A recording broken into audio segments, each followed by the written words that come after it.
tahu nggak sih bahwa orang sukses dan orang gagal itu ternyata ada polanya loh. Coba kita lihat, kira-kira kamu termasuk yang mana?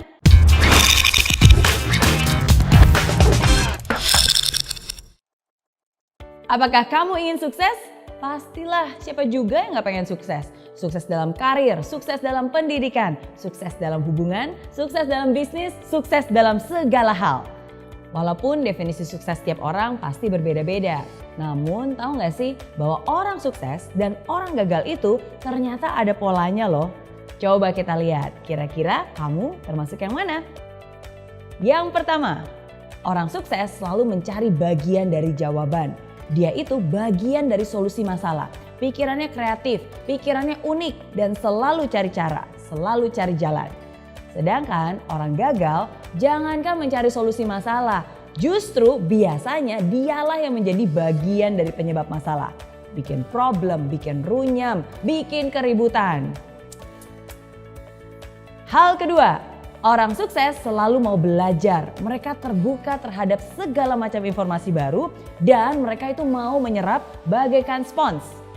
Orang gagal biasanya mereka merasa sudah pintar. Ya, merasa sok pintar. Nggak butuh informasi. Ya, udah tahu. Itu tuh yang biasanya selalu keluar dari mulut mereka. Gak heran kan, kebanyakan orang macam ini justru berpikiran sempit karena segala informasi bukannya terserap malah terpental sama mereka. Hal ketiga, orang sukses selalu melihat atau menemukan peluang di setiap masalah. Mau seburuk apapun pasti ada hal baik yang bisa diambil. Bahkan di kondisi jelek pun tetap aja ada hal positif yang bisa ditemukan. Nah, orang gagal biasanya hanya melihat masalah di setiap peluang. Bahkan hal yang sudah baik-baik aja nih bisa dicari-cari terus kesalahannya. Bisa dikorek-korek terus negatifnya. Hal keempat, orang sukses membuat komitmen dan dia akan berusaha semaksimal mungkin untuk menghidupi komitmennya. Dan omongannya bisa dipercaya. Sedangkan orang gagal hanya akan membuat janji-janji palsu, pengharapan palsu yang mereka tidak akan pernah menepatinya. Hal kelima, orang sukses selalu proaktif mencari peluang untuk melakukan sesuatu yang bermanfaat. Kalau dikasih tanggung jawab lebih dan pekerjaan yang lebih besar, pasti dia akan senang dan melakukannya dengan sepenuh hati. Sedangkan orang gagal hanya akan melempar tanggung jawab atau menghindar dari pekerjaan yang besar. Jangan deh, ntar kerjaan nambah. Aduh, jangan deh, ntar waktu lemburnya nambah, ntar stresnya yang nambah. Itu komentar orang-orang gagal. Hal keenam, orang sukses suka membantu orang lain. Dia nggak takut kompetisi. Bersama-sama mereka bisa raih kemenangan. Karena orang sukses yakin bahwa kesuksesan itu bisa dicapai dengan lebih mudah bila dilakukan bersama-sama. Saling bantu-membantu untuk bisa meraih impian yang dicita-citakan. Sedangkan orang gagal nih cenderung meraih kemenangan dengan cara menjatuhkan orang lain. Hal yang dipikirkannya adalah, gimana ya caranya menang supaya saya bisa ngalahin orang itu? Gimana caranya supaya saya bisa naik setinggi-tingginya sedangkan orang itu bisa jatuh terinjak-injak? Dan lebih parah lagi nih, orang gagal itu selalu senang lihat orang lain susah dan susah lihat orang lain senang. Hal ketujuh, orang sukses kalau salah ya ngaku. Dia akan memperbaiki diri, dia akan rendah hati dan mau belajar lagi.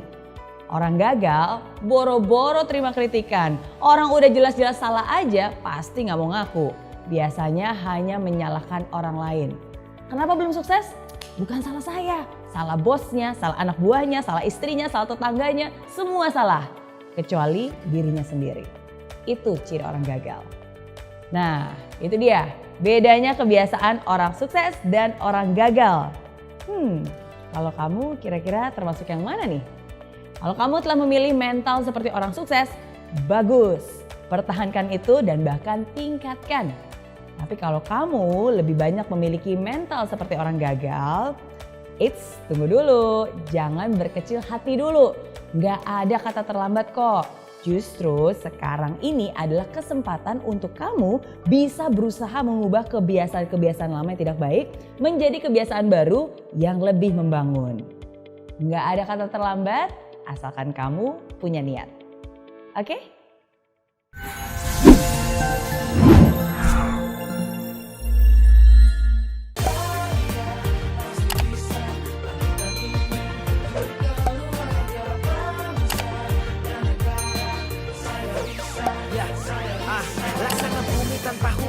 hidup tanpa tujuan, kering dan mati tanpa hijaunya tumbuhan. Demikian kalau mimpi tak kunjung terjadi.